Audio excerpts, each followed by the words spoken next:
get to make a pick in the first and second round. That's right. So tonight, Eric and I are going to give you an MLB draft preview, how the Astros pick, not necessarily exactly who they're looking for, but the philosophy behind it. Because it is an unpredictable thing. You draft a kid, you don't know whether they're going to be Mark Appel, Corey Lee, George Springer, or Jose Altuve. So do we find the next great center fielder, shortstop, catcher, or pitcher in this draft? That's what we'll talk about today on this special edition of the Locked On Astros. Hello and welcome to Locked On Astros, your daily Astros podcast. Here are your hosts, Eric the Man Heisman and Brett H-Town Wheelhouse Chansey.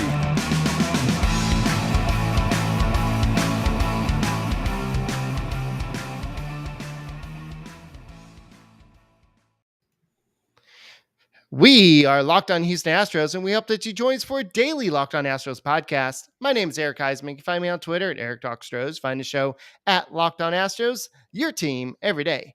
Brett, where can you find you at? They can find me at H-Town Wheelhouse on Twitter and Instagram and at Stros411 on Twitter, Instagram, and Facebook. Always positive, always Stros. I almost said you can find me at Astros.com, going a little big, like go big or go home. Sorry about that. Alrighty, I know. I was at the game today. I saw Martin Maldonado hit that grand slam. It was like, yeah. He doesn't always get a hit, but when he does, it's a home run. But Maldonado is just doing really good in June and July, and it's just like he's. I know somebody joked on Twitter a while, or actually on YouTube, and saying that since somebody threatened his job or something, like when Corey Lee came up.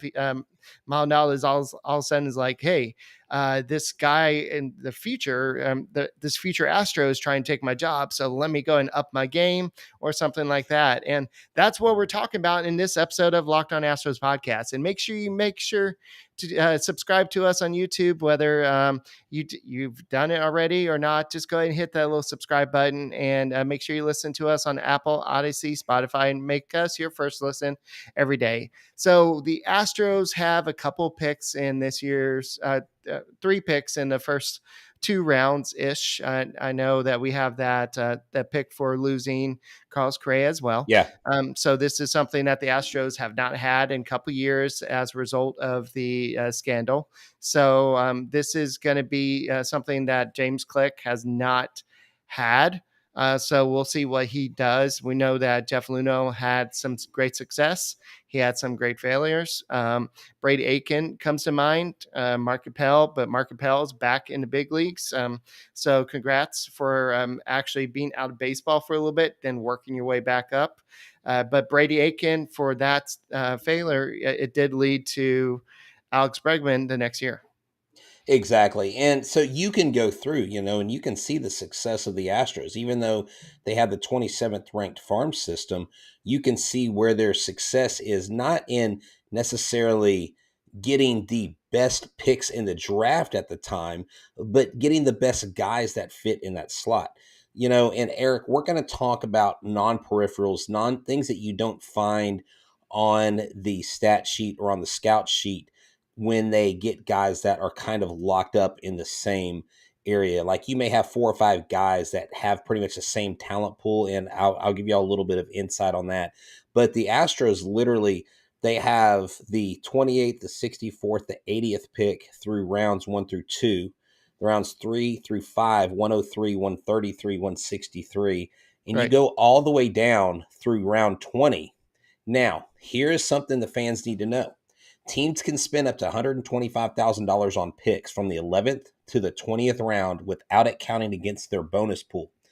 Any bonus pool more than $125,000 during those rounds counts towards the bonus pool. Now, the first pick, the 28th slot value, is $2,624,400. And so we have a quote from here from James Click, and I don't know if you want to read it or I can, of what he says they look at when they're coming into the draft. Good. Yeah. He says, when you come into the draft, I don't think you ever draft for need just because these guys are so far away, 3-4 years from actually making it to the big leagues. This is actually what Gross said. Sorry. Our job is to just get the best players that we think we are that are on the board and get them to the big leagues. I wouldn't say we're looking for a specific area to fill our system. Eric, that's the top question I get from people when they ask me, what do you think the Astros' biggest need is? And even if it may be pitching, when you get to your pick, there may not be a pitcher that's as highly regarded as an outfield prospect or as a catching prospect who has that kind of value. And even if you have a pitcher that you need, if that's your need, you may be able to wait until you get to round 4 or round 8 or round 10 to get that guy because he has a lower overall value compared to the rest of the players. Right. And I know that we got the trade deadline coming up, and that's something that James Click has to take in consideration as well as he's making picks. And I know that you can't look at one specific need on this team, but one thing this organization needs is they need some more of those top picks. Like the Astros only have one person in the top 100, and that is Hunter Brown. And Hunter Brown and Yanir Diaz played in Futures game, and I know Diaz had 2 hits, and Hunter Brown, I think, gave up 3 unearned runs in his appearance. But the Astros do have talent in their system. Will they have to trade anything away at the trade deadline? That's something we're going to discuss in another show pretty soon. But looking at what they need to definitely have some some high level talent. That's Now, something that they haven't been able to do the past couple of years. right now, high level talent doesn't always equal top pick. Okay, Yanir Diaz is literally an unknown. I was listening Right. to the MLB Network on SiriusXM broadcast. They're like, this guy wasn't even on our radar when we were preparing for the show, but this guy just hit 2 absolute lasers into the outfield. Granted, they were like a ground ball and a line drive, but he's absolutely smoking the ball off the bat. I mean, this guy's got the legs of a tank, like a German tank. He's huge. He's got a huge tool set, and every level he's hit 300. Okay, and so this team is going to be looking for, like you said, someone that will fit up in their top 100 prospects. You know, when they look at these players, Eric, um, they're not always just looking at are they do they have this 80 or 65 rating. They look at everything. They look at academics. They look at what coaches say about them. And this is what the Astros said: we're still looking to maximize the talent we get out of the draft every year. Obviously, it has the benefits of a different player pool, picking back in the first round, so we're excited about that. Having said that, you still have to nail the pick and get the right guy Right. for them to hopefully don an Astros uniform. One thing, Eric, is important. These players and these teams we talked about on the podcast before, they almost become married or in a relationship with each other before the draft starts.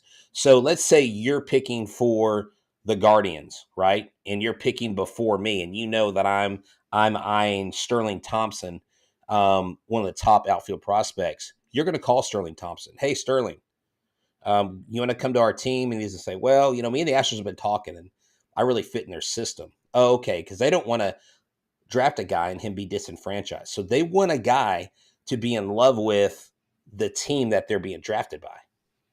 Right. And that makes sense. And you want to make sure you bet on the right guy. And if that guy is going to go with a different team, you definitely don't want to put all your eggs in one basket.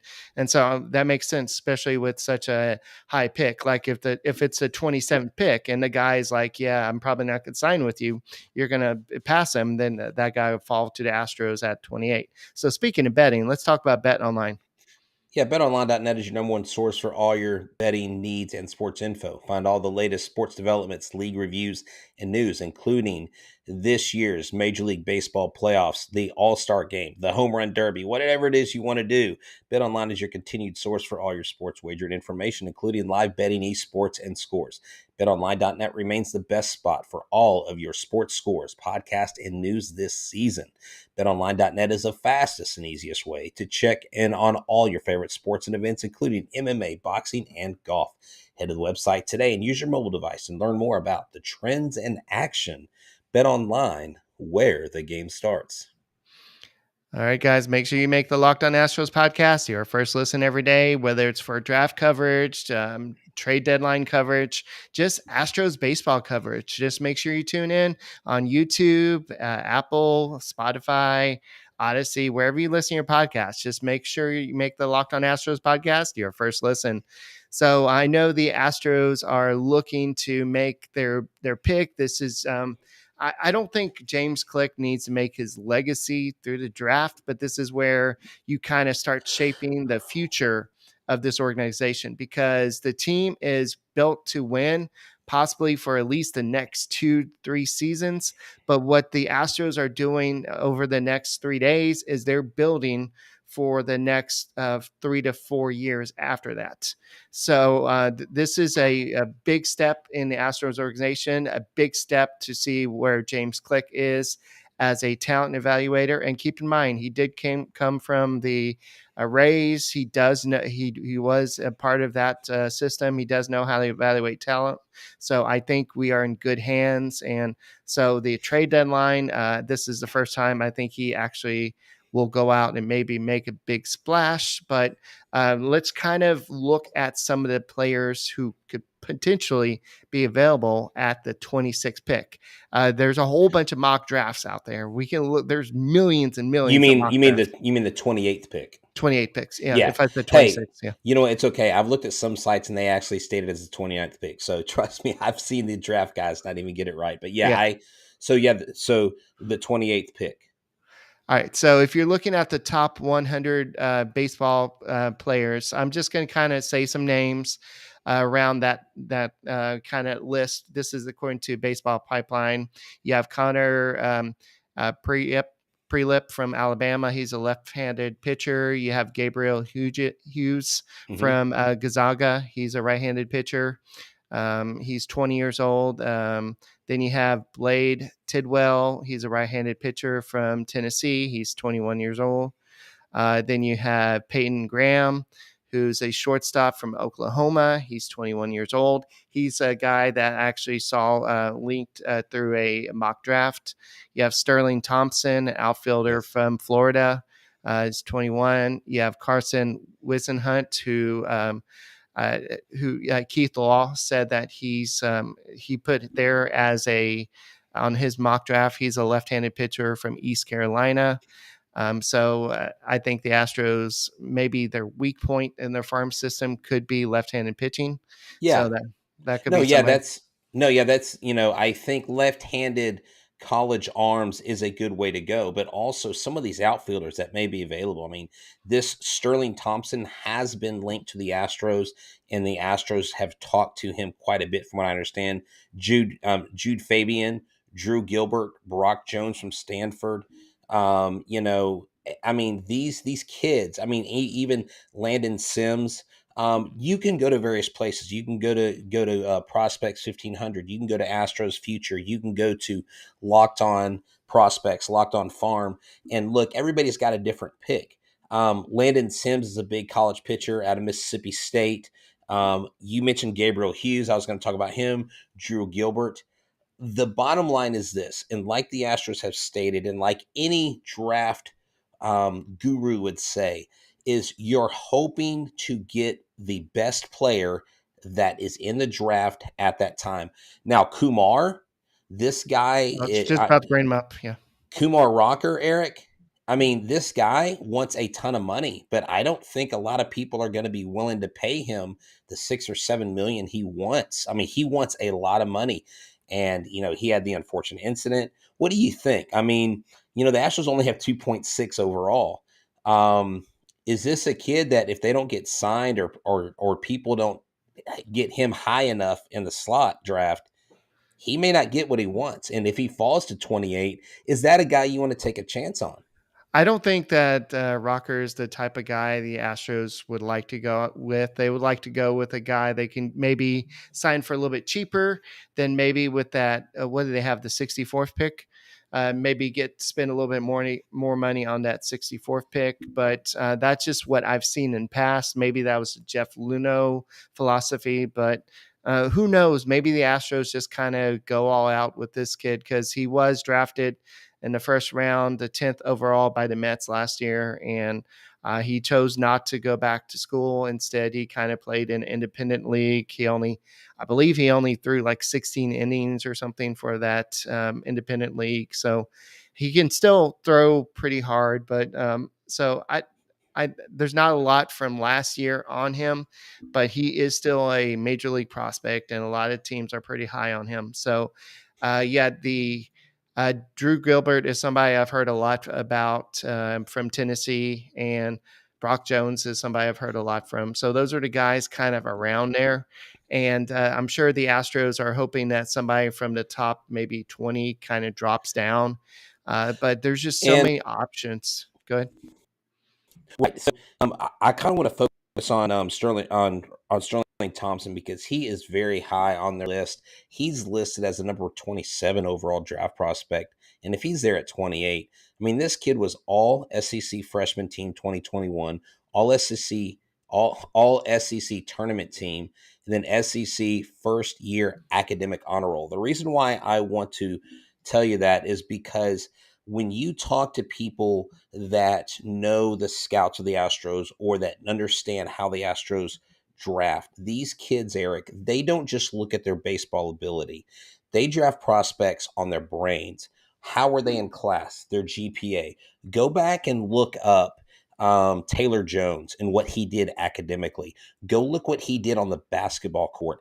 That's why Taylor Jones is a part of this organization. They got like 19th or 20th round, and although he hasn't panned out and made like broken into the big leagues, he's still a guy there that has potential. Even if he doesn't give the Astros anything, maybe in a trade somewhere, but they take these kids into consideration. What do the coaches say about them? What has been their legacy? What was said about them when they left? And when I interviewed Joey Luperfido, the 7th round pick, Eric, on Locked On Astros from Duke, he was the captain of this team, and it was the first team that had ever won the ACC conference championship at Duke. So he did things at Duke, and his accolades at Duke are unreal. That's why they pick someone like Luperfido.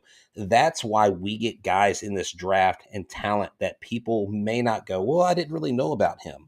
So be on the lookout. The Astros are very smart and do a very good job getting these picks and developing them. Yeah. And so I think the Astros are in good hands with Click and with their scouting department, and they've done a good job. So who are the Astros going to get? I think if they were drafting like in old days with the Carlos Correa and Byron Buxton, we kind of had more of an idea who they would pick. But when they're drafting 28th, it's kind of Yeah. hard to predict. Like, oh yeah, because some guys are going to fall, and I'm sorry, somebody asked. So what draft prospects could fall? I really don't know enough about So those. Go ahead. I'll tell you who could fall. There's a kid out of Arizona. His name is Susak, Cusak, I believe. He's a catcher prospect, and he may fall. He may fall the 28th pick. Our friend Mark White did a mock draft, and that was his pick because it actually fell in his lap. He's projected to go 10th or 11th. And if you have a catching prospect that's projected in the top 10 of the first round and he falls all the way to 28th, and you feel like you still need catchers to develop and you need that, this kid's got a solid tool set. He's a He's solid 6'4". hitter. Yeah, he's a massive kid, and this is a kid that you could develop him, and after a few years in the bigs, he could switch to first base. But his bat plays big, and I watched a couple perfect game interviews with him and some of his games, and he looks the part. So what is his first name? Is it Dylan? It's Daniel. Daniel Susak. Okay, so Daniel Susak is someone who could fall. Now, because we don't know the individual draftees and we haven't taken those deep dives, it's hard for us to. But I'll tell you this, they will fall if another club suddenly goes a different direction because their guy got picked. And Right. that's what happens. So let's say whoever has the 20th pick is eyeing a guy and he goes 17. Well, then that changes their game plan.